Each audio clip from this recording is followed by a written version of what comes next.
You are listening to the Scars and Guitars podcast series and syndicating for the A-List Online. My name's Andrew Mackay-Smith, and what follows is a conversation between myself and Matt Marotti from the outfit from Adelaide, As I Destruct. The reason for the conversation is to promote As I Destruct's brand new album for 2018, The Stellar, A Question of Faith. Let's have a listen to what Matt has to say. Here we go. I can, mate. Yeah, it's very good quality sound, that one there.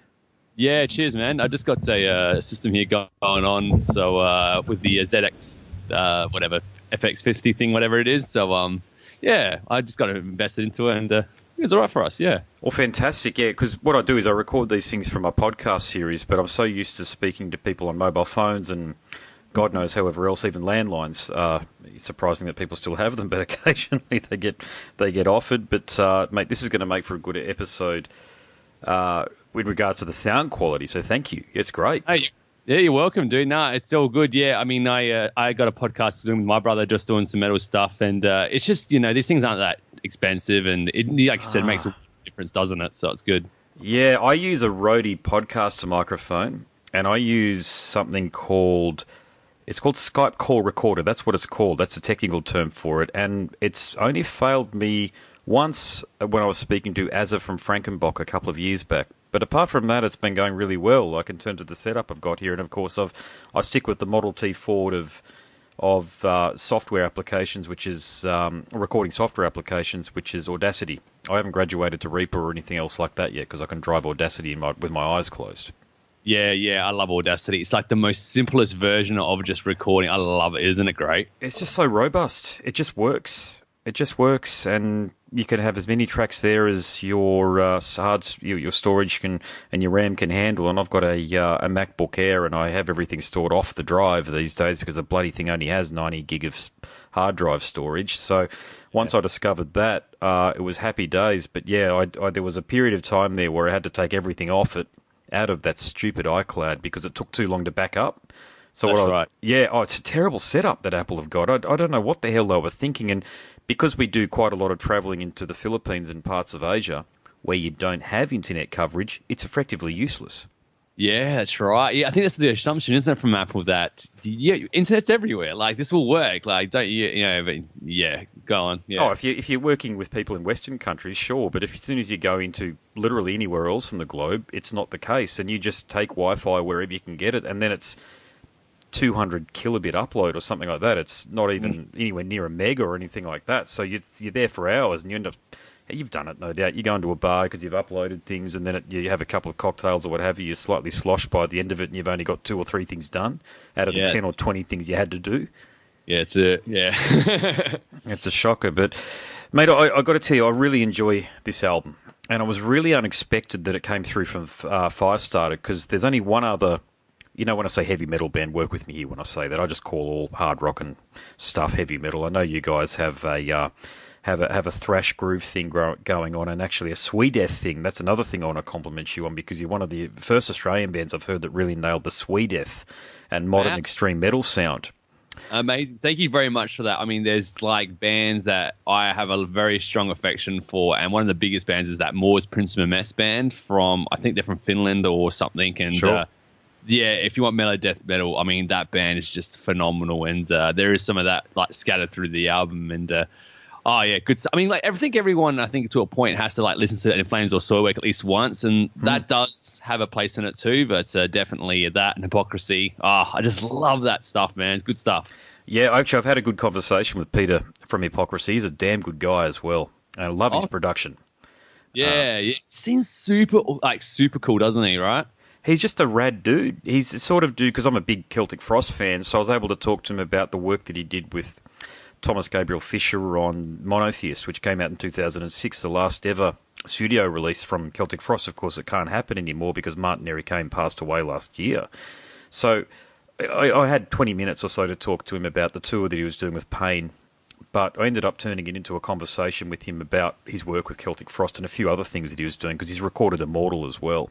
He's just a really good guy, and what I love about talking to these guys that are in the spotlight, you find that you've been a metal fan a long time. There's no doubt you have been, and I have been, and you end up having similar opinions. Like we both thought Metallica sucked, and They basically sound like a bad demo these days. I don't know what the hell is going on there, but I just wish they would fuck off, to be honest with you.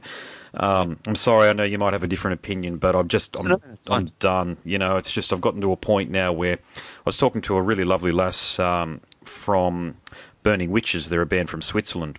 One of the third metal band from Switzerland I've heard of, behind Coroner and Celtic Frost. Mm-hmm. And I made the point of, I looked at this download lineup, and it's so backward looking in terms of the headliners. I really appreciate that Behemoth are there, but Ozzy, Slayer, and bloody Judas Priest, give me a break. My God. Yeah, it smells a little bit of Soundwave, doesn't it? Right? Like before that, like when that was the kind of declining, it was an interesting lineup, wasn't it? Yeah, agreed. Yeah, I just feel that I looked at some of the bands that were on the Good Times Festival, for example, Amur, who I'm a massive fan of, big supporter of the work that Josh Travis is doing. And Frankie too, but love Josh Travis's guitar playing. I think he's the best emerging guitarist around at the moment in terms of new sounds and things that he's bringing. And they should have been on that lineup. I mean, who knows how these things get booked, but it's a decent lineup after the headliners. And I saw Ozzy back in 2008, and I don't want anybody to give me any shit about this because obviously I'm going to be releasing this into the broader sphere, but he wasn't. Ozzy was a full beat behind the rest of the band back in 2008, and the videos that I've seen of him lately, they're as bad as the ones of Paul Stanley. Yeah, I saw him do the last tour with Black Sabbath, and yeah, he's struggling, man. Like he's obviously can't hit those notes, but like you said, he's not remembering certain lines, and he's behind, and there's a lot of things. Even being on stage, he gets lost if he goes too far away from the mic. He doesn't feel right at home anymore, and it's weird to see. Yeah, I remember seeing it and just being like, nah, this is like the last ever tour for sure, because I don't think mentally he has the capacity to be on stage, you know. And I mentioned Paul Stanley there too, and what I meant by that is he's on point in terms of his cadence and where he is at the beat, but his voice isn't there now. Yeah, my brother said the same thing. He saw him live too, and he's a bit of a singer himself. And you're right. It's just gone. Yeah, I'll go on record as saying I didn't grow up with Kiss. I got into them in the late 90s or so, whenever the Second Coming happened in 1996 or 97, whenever that was, when they had Peter Criss and Ace come back into the band, and they did their world tours back then. And I got into them then. I think I bought, I can't remember, Love Gun. I bought Love Gun, that's right. And ended up getting it. I saw it for what it was, which was a garage band come good. Yeah. I was working. I was in a band with some older guys then who were big fans of Crew and Rat and White Line.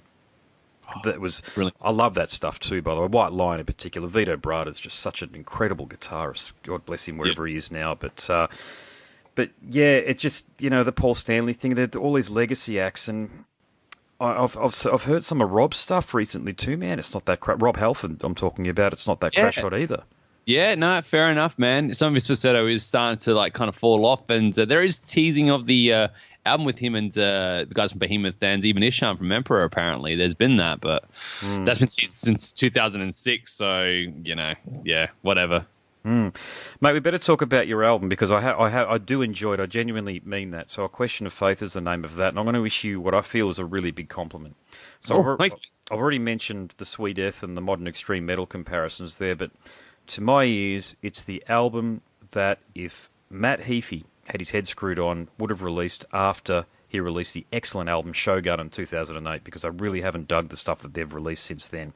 Really think that I don't know what's going on there with the songwriting, but they've become a bit of a medals by numbers band. But they had The Crusade in 2006 and then Shogun in 2008, and I thought they were going to take the world by storm, and then they ended up bloody supporting Disturbed on a tour down here a couple of years after that. It was a really weird thing to see happen.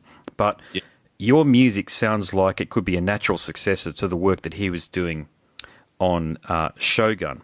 So that's what I have to say about it. But what do you have to say about the album?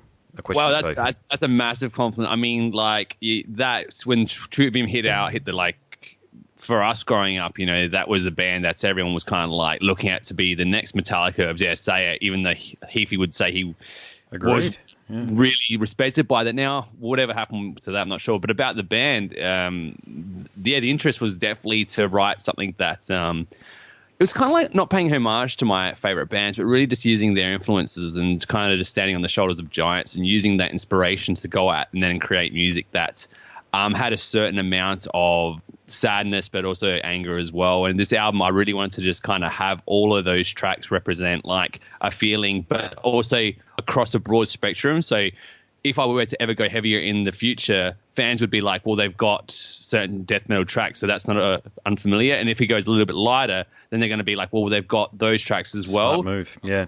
Yeah, I wanted to give myself that, but I always be with As I Destruct a death metal band in a spirit like that. Kind of junction is to be very heavy, and that's my goal. But to use like bands like Hypocrisy or like Moors or Soilworks and In Flames, even though In Flames these days are nothing like the metal band. Yeah, what happened there? You know, a lot of people, for them, it died when they went alternative, and then for a lot of other people, it died when they went into that whole just non-metal thing, when they started doing like battles and that kind of stuff, and they just abandoned that, real darkness to them. But yeah, like for me, I still love that stuff when they dropped into B flat. It's really cool stuff, and that's what I wanted the album to represent. It's just that kind of like that's almost the traditional mellow death style, but bringing in elements from the modern style as well, and bands like the American scene, like your Nevermores as well, because it's just there's such amazing guitarists and such an amazing composers, and I wanted to incorporate as much as I could of that into this melting pot, and hopefully it works. And hopefully the fans really get into it and buy it and support it, and it'd mean the world to me. So that was the goal of the album. So I guess if that helps answer the question. Oh, it does, yeah. Oh, it's a very succinct answer, actually. Yeah, it is a wonderful album, and it's an album that does have. I've had a lot of interviews on tonight, but it's the second time I'm going to use this word. It has a lot of applications, meaning to your exact point, you have thought about the songwriting narrative. You've really thought about that, and it's not about being all things to all people, but you've given yourselves options. And that's a really smart thing to do, because it doesn't paint yourselves into a corner. And therefore, when the next album does come out, whatever that might sound like, wherever it goes, nobody can say that it's not a natural evolution from where you're currently at right now. Right, that's right, yeah. And there are bands like Nails, for instance, who can do that thing so unbelievably well and so succinctly, and for that I'll give them nothing but praise. For my natural ear and my natural writing, however, I felt it more organic to just kind of go different ways with different songs and to see how it worked. And the boys that I worked with, I would show them the riffs and the songs, and generally they were very positive and receptive to those ideas, even though being polarizing. So it was good. It was good fun, and it worked out well. Okay. Now, I could have this completely wrong, so tell me if I do otherwise, but did Dirk Verburen from Megadeth perform on this album? Yeah, now the truth around this was he actually at the time was in Soilwork, so he was doing just session music off the top of his, spare time. Now, as luck would happen, as soon as the album was recorded with our boys around that time, we had it sent to another guy. It didn't quite work out. He then, at the time, Dirk would go ahead and join Megadeth, and then would have to re-record the album with his drum tracks. So we ended up recording this album twice. By pure coincidence, he's in Megadeth now, and we have the Megadeth drummer on our record. But it was just going to be a guy from Soilwork, which again would have been just as amazing. But yeah, we do have Dirk from Soilwork, then / Megadeth now in this album. So that was pretty cool. That's a pretty bloody good thing to have on the resume, regardless. I mean, having the Soilwork guy who was picked up by Dave Mustaine, because Dave Mustaine does not fuck around. No. He went from having probably the best drummer in modern heavy metal, in my view. Well, not best. I don't like saying, it's stupid, but one of a very, very good drummer in Chris Adler come through. And I'd love to know what the hell happened there, by the way, because I understand that I think Chris, I don't want to misquote here, I understand he was keen to stay on, but something might have happened there. That's what I only know that from listening to Jamie Jaster's podcasts regularly.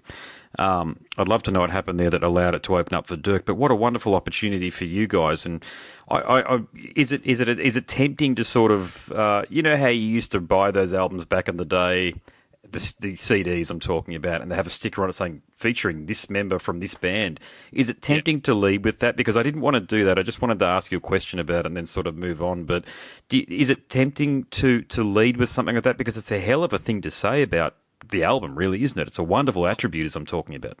Yeah, to be honest, I mean, to be authentic with you, really, a part of me obviously says, yeah, I mean, for the exposure for the band, yeah, it'd be great to just lead off with Dirk's in this band and whatever. But the musician side of me really calls out to be like, nah, I'd rather fans hear it for what it is and determine whether this music and the songs are great on their own accord. And that drummer, because we have a new drummer called Tony Kuda, and he's being able to play his stuff just as good, if not at times even with his own take. So we're really, really lucky to have him on board to do this album with us. So it's a matter of seeing how that happens and seeing how the fans respond to the songs themselves. But I'm sure, of course, we have to let people know that Dirk's on the album, because fans of Dirk would want to hear as much of his stuff as possible too. So we are lucky, and Dirk's been very amazing with us too. Every time we talk to him about it, and going to and through for the songs, very easy to work with, a complete gentleman, and just amazing to have him on board. I don't think it'd be easy working with Dave Mustaine, to be quite frank. So he must be fairly laid back. Yeah, he is. And it really was as simple as he didn't care if he had any ideas he wanted to change and whatever. But when you give Dirk songs, and even though we gave him some ideas, like with myself personally, each song had what I heard drums on it. He may use it, he may not. He's just so receptive to criticism and to have anything on board, but we didn't really have to give any of them at all. He just gave us an amazing job, and we took it off him and said, thank you very much for your time. And the rest was history, really. So it sort of leads into my next question, because this is, again, the second time I've had this conversation tonight, in that it's so hard to stand out on social media, isn't it? And really, because you've got a really good bloody release here, man. Fantastic release. But how do you stand out, given there are so many metal artists in the marketplace, and of varying quality, let's face it, but not you guys. It's all there, and you're attracting wonderful membership to complete the recording. But what can you do to lift the profile of the band and indeed a release like this? Look, that's something that me and the boys have been debating and pulling our hair about and stomping our foots about since forever. We've got very passionate guys in the band. And, it seems like it's almost not up to us to a degree, because it feels like the fans and the social media now is its own kind of machine, and they will kind of dictate to us who's kind of on top and who's not. We can do our best, though. We've got a film clip coming up very soon for one of the tracks off the album, so that's going to help push the album. The album comes out in a couple of days from what we're talking, and we're doing a tour to support it. So we're hoping all these things in conjunction with each other will give this buzz and this excitement to what we're trying to do here, and really is trying to give it an honest go. I mean, the dream is to obviously make it to Europe, to Asia, and for there. But even in Australia, we really want to make a statement here too, to show, all the people out there that we're really trying hard to get something on board here, and to bring back that excitement in ourselves for the band, and see what works, I guess. But it's to answer your question about the excitement on social media, we're still trying to figure it out for ourselves. We're not sure yet. We're just doing all the tropes, like, trying to get us playing songs and all that kind of stuff, and doing the artwork that we worked with Barul from Abomination Imagery, and trying to showcase his work along with our songs. Let's hope, man. I have no idea. So if you've got some ideas, you just chuck them at me. And oh, brother, I'm lost. I got none, and I don't think anybody does. I don't think anybody can guarantee. I see these ads out there, by the way, and they're there, and I think they're shamans, where they say, you do this, you'll get a guaranteed extra 1,000 followers that are real people rather than bots. And I don't know how you can guarantee that. I simply don't know how you can do that. I understand that there are marketing organisations out there these days that will get people to direct message people to follow the band and why they might like it and share a track. It's very labour intensive, but I suppose there's people out there that are prepared to do that. But I don't even trust Facebook and Twitter's algorithms. So even though you do pay the money, I don't even trust that it reaches the amount of people that it says, because you've got no guarantee. Yeah, that's right. You've got no way of knowing. It's just a number on the screen. So you're right. I mean, hilariously enough, by talking about this, I got followed by Marty Friedman on Instagram, and I was showing my friends, like, what have I got that Marty Friedman needs? Like, dude, it happened to me last week. He's going to delete you off of your Facebook, but then you'll follow him. So it's this kind of like trickery or something. And I'm like, for a minute, all right, okay. It all worked it out. So maybe that's another thing that people are trying to do just to stand out, is to friend them and stuff. So who knows? It could just be, or maybe Marty Freeman really wants to hear me shred on a couple of the tracks. Who knows? Look, I have heard, I've never met Marty, but I was speaking to the fellow from the Indian band. They're based in India, Sky Harbour. Great bloke. They're a bit like Caligula's Horse, and Marty did some work on one of their earlier albums, and he said he was a fantastic bloke. And I'd heard it, for, second and third hand from other people as well. So there's with a bloke like Marty, it would not surprise me at all that he's heard of your music and your band, and he has actually purposefully followed you rather than it being somebody who's looking after his account. That's true, too. And that's why I was in denial a little bit. Like, maybe my friends are just like, nah, it's not that Marty Freeman. And I'm just in complete denial because this band, like, this music actually took off and it hit someone with such a high profile straight away. And I'm just not ready, my brain can process that yet, you know? Yeah. It's only, a couple of days into infancy stage, really. But, hey, if it's true, you know, dude, I'll retract everything I said about it, and I'll be flying the flight with Friedman for sure. Well, I'm on Instagram too, but I've got the podcast stuff on there too. But my personal one is just in a nothing name. You know, effectively, it's not in my name or anything like that. It's just so I can follow a few friends out there and we can share pictures of our kids with each other. But Jimmy Barnes followed me, like the real Jimmy Barnes, and I'm like, that must be a bot or something, but it was him. But that definitely wouldn't have been him because I don't know him, and it's not a music account. It's just a standard person account. But there must be people out there that control these celebrities of varying stature. They must control their social media accounts, and the way that they garner followers is by following a whole bunch of people in the anticipation that you'll follow them back. That's what I'm getting a feeling too, but, you know, it's the way it is, I guess. Yeah, see how we go. Mm-hmm.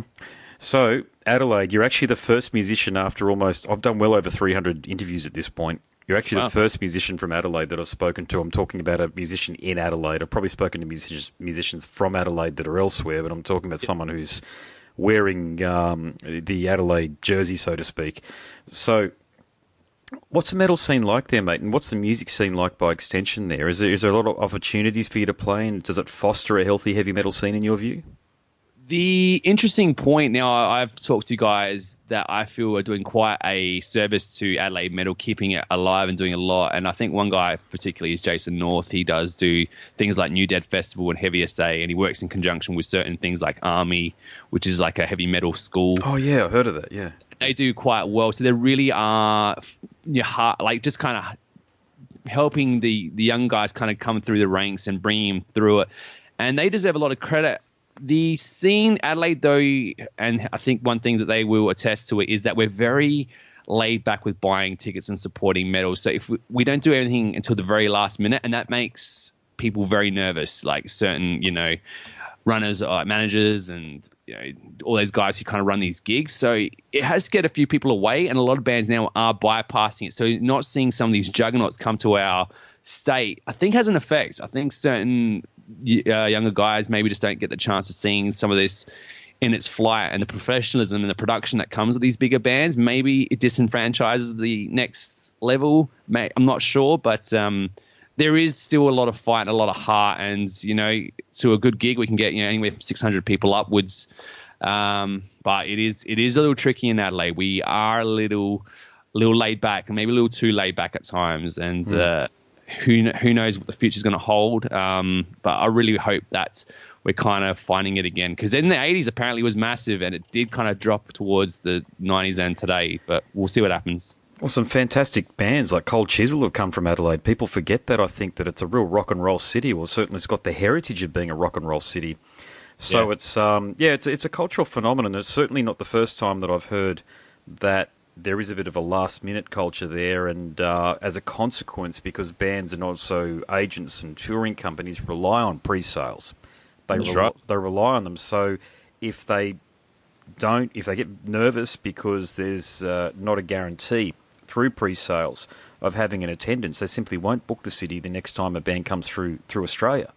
That's true. Yeah, and it's not just metal in Adelaide too. There are a few other things. There was things on the internet, like on the not sure if it's Advertiser or something, but about other industries as well where Adelaide does this too. So it does hurt the bottom line across the whole board with the arts thing. You know, I'm sure in Melbourne though, I hear it's just complete opposite, where everyone's just craving for it and really support it. Hey, this is a totally left field question, but because you're from Adelaide, I've always been curious and wanted to ask this of somebody who lives there. But has the decline and the extinction effectively of the auto manufacturing industry, has that had an effect on the psyche of Adelaide, do you think? Well, it's interesting because that's a really tough one to really answer, because I don't know. It just kind of seems like it did drop off a bit, but I've never actually had the forthright to actually think about how it does affect us, to be honest, because it's a little bit north of where I am. So I don't actually know too many people that are personally affected by it. Sure. Yep. What happened to it. As far as what's done for this culture, well, I think because I work in like a retail industry, that's not doing too bad at all. So there's still jobs in that and opportunities. But for the metal scene, it's interesting. I'd never actually thought about how it would be received in that like correlation. So I couldn't answer that, to be honest. Yeah, that's a really tricky question to answer. Yeah, I guess it's just there being manual labour jobs and metal being a working class genre of music, because that's really what its origins were anyway.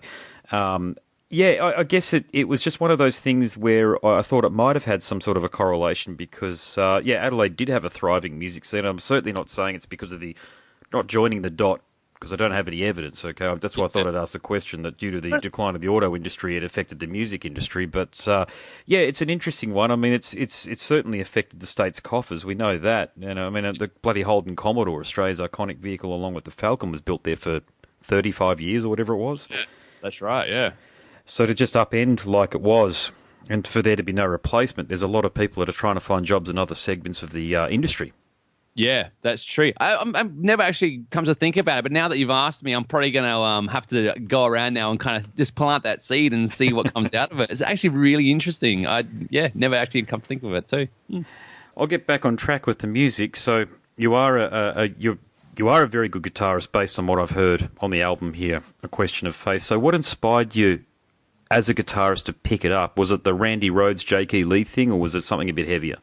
Basically, it was by pure fluke. Back in the day, I was at school and my uncle said, look, I'm not going to be able to get you a present for a long time. And at the time, he was living with mum because he was in between whatever was happening with himself. So he goes, look, Matt, I'm going to buy you a guitar, because there was this musical influence in our family. But he bought me an acoustic guitar, so I had to learn this big thing. I was only like 15. No, I was way younger than that. I was probably like in my early teens at the time, and this thing was massive.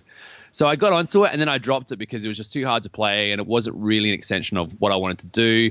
And eventually I ran into my cousin. He had this cool SG copy, so I ended up stealing that off him a lot. And before you knew it, I would end up buying my own electric guitar. The thing was, though, my dad was always a massive metal fan. He had all the Rainbow records, Black Sabbath, Deep Purple. Rainbow. Right? Yes. Yeah, I know, right? Richie Blackmore, like he was kind of like the god, and every time we'd bring it up, it'd just be like, we'd get all excited about it.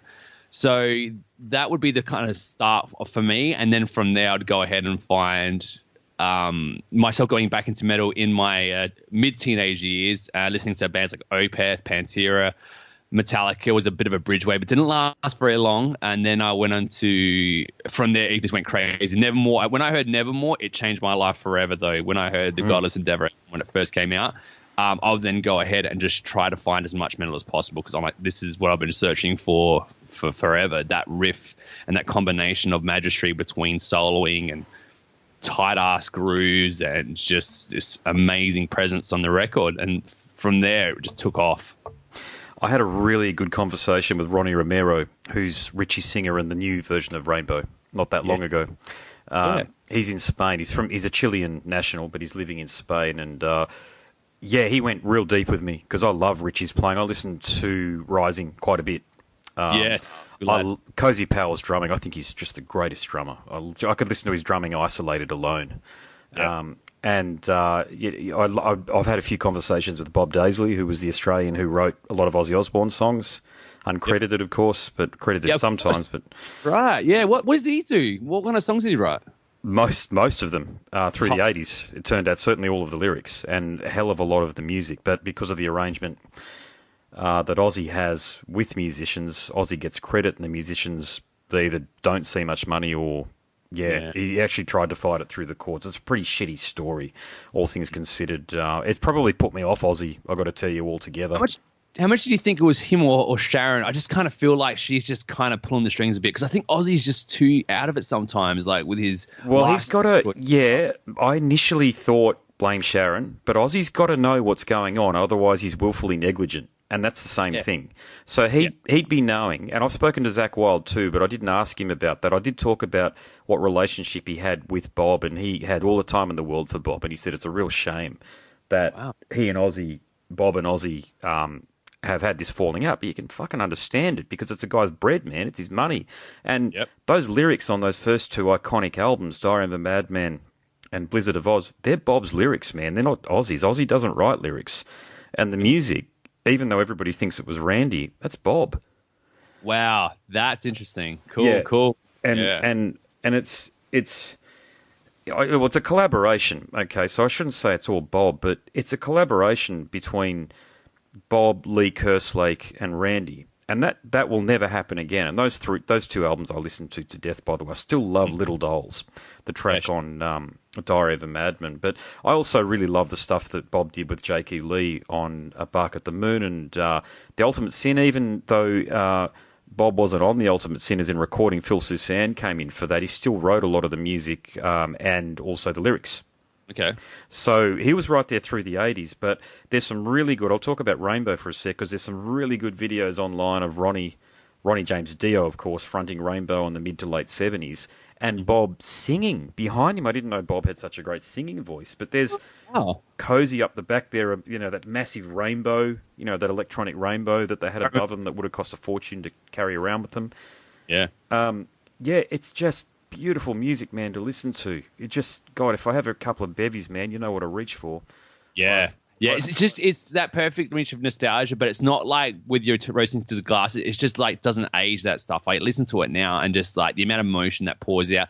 I mean, that Stargazer track, for instance. I mean, everything down to the exact solo storytelling, and it tells its like woven piece of magistry so well, and it's just it's just frustrating at times because I'm like, that is just like the next level shit. But again, I got so much time and effort for that kind of stuff. It's great.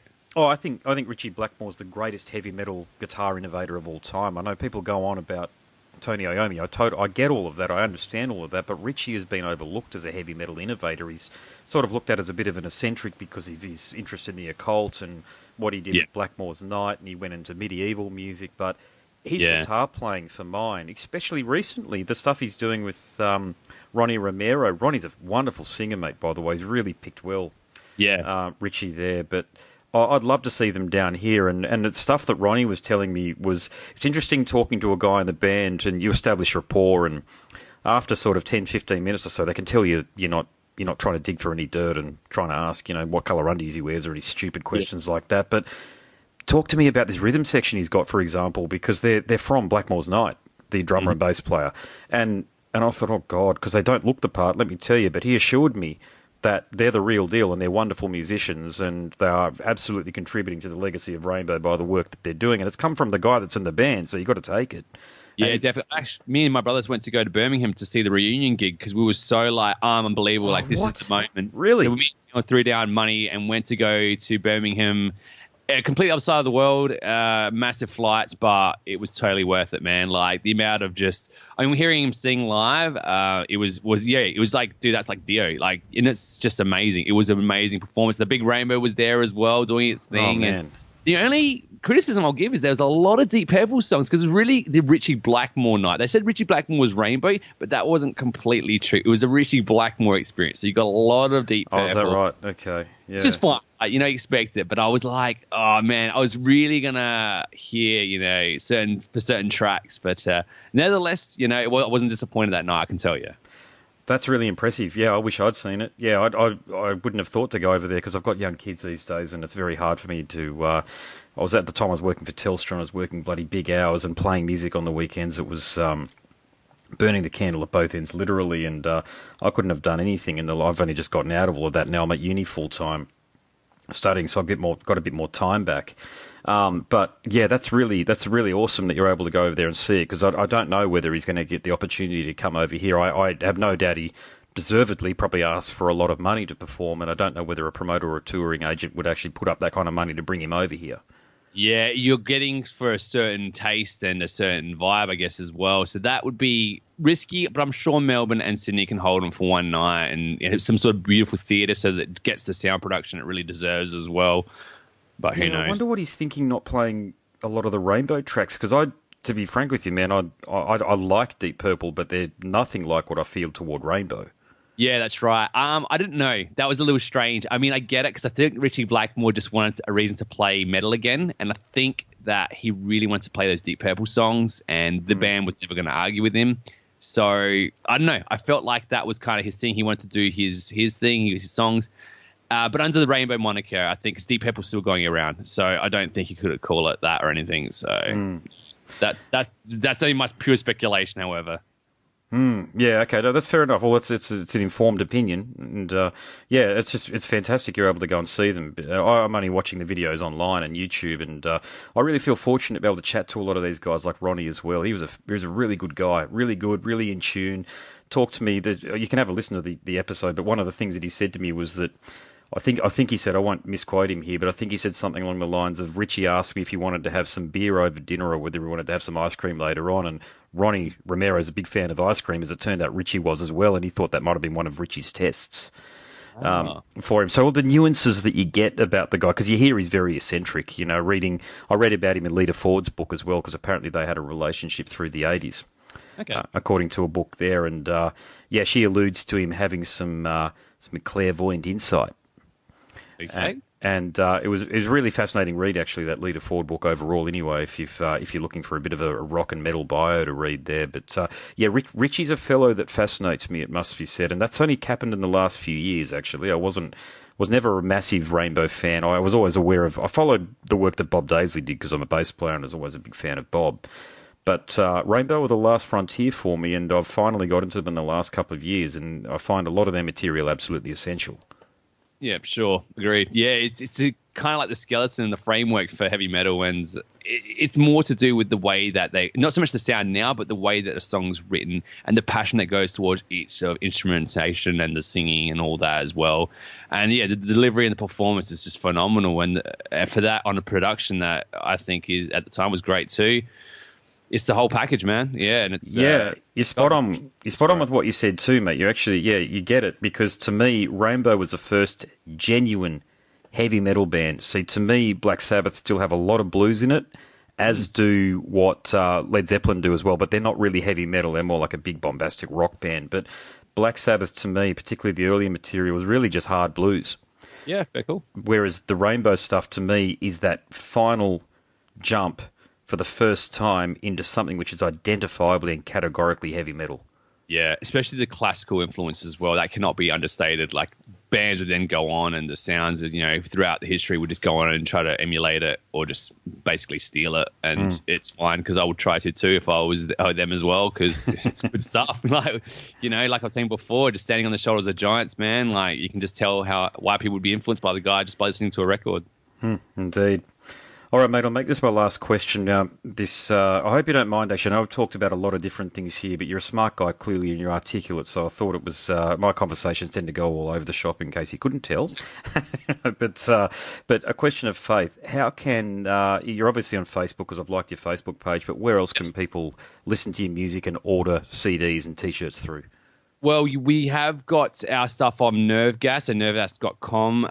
You can go ahead and actually search us through that as I Destruct. We'll be on there with the album From Fear to Oblivion, so feel free to go that way. We are actually on the JB Hi-Fi website as well. The album will be available, of course, through Spotify and iTunes, all that kind of groovy stuff as well. Facebook and Instagram are our number one thing, I think, where the guys like to use and interact with the fans the most. So if you do find As I Destruct on Facebook or on Instagram, you'll be guaranteed to talk to one of the bands as well. So they're probably the ones you want to go through as well. Sweet. All right, you heard the man. Everybody listening, get into this stuff here, because it is outstanding Australian heavy metal. Long may you guys continue to do what you're doing. Really look forward to hopefully catching up with you when you come up here, mate. Yeah, no, for sure. We cannot wait to go all across Australia. And I really thank you for your kind words, man. It really does mean a lot. And can't wait to see you guys out there too. It means a lot. Thank you so much. You have been listening to the Scars and Guitars podcast series and syndicating for the A-List Online. My name's Andrew Mackay-Smith, and that conversation featured Matt Marotti from the Adelaide outfit As I Destruct. Thanks so much for listening.